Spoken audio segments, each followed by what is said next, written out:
Hey everyone, welcome to another episode in the Gym Beginner series. Today we're going to talk about gym etiquette. Gym etiquette is important because it creates a respectful and friendly environment. It keeps the gym safe and organized for everyone. Let's get started. Wipe down equipment after you use it. This is a basic courtesy because no one wants to use a piece of equipment that's covered in someone else's sweat. So once you're finished using a machine or a piece of equipment, grab a paper towel, spray some disinfectant on it, and wipe down the areas you had contact with. The next person using the machine will definitely appreciate it. Next, you want to limit your phone use and be mindful of the time you're on a machine. If you're using a machine and you're distracted by your phone, not keeping track of time, especially during peak hours when the gym is busy, you may be taking up space for others who hope to use the machine. So try to limit your phone use while you're on a machine and keep your attention on the workout.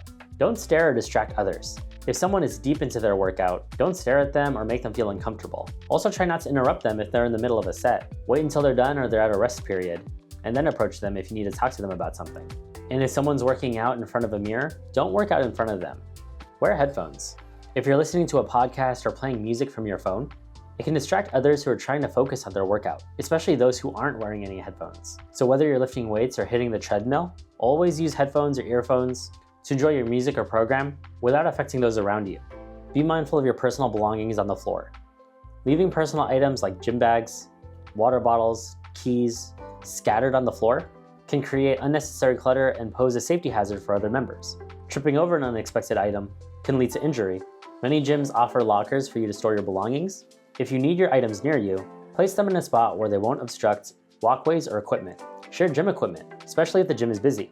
Since many people might need the same machine or piece of equipment, being considerate and cooperative ensures everyone gets their work done efficiently. If someone's using the equipment you need, you can politely ask if you can work in, which means alternating sets with them. If they agree, be mindful of their setup and adjust the weights or settings back to their preference when you're done with your turn. And if you're the one using the machine during a busy time, offer to let someone work in if they seem interested in using it. Just make sure you communicate clearly. Discuss how many sets each of you has left to avoid any confusion or delays. And if someone's unwilling to share, then that's okay. And find a similar alternative to keep your workout going. Sharing equipment shows respect for each other's time and fosters a positive environment in the gym. Finally, re-rack your weights correctly. Always re-rack your weights in the appropriate spaces when you're done.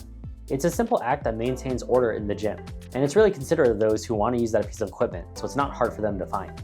Now that we're familiar with the basics of gym etiquette, in the next episode, let's start working out. And every good workout starts with a warm-up. Thanks for watching.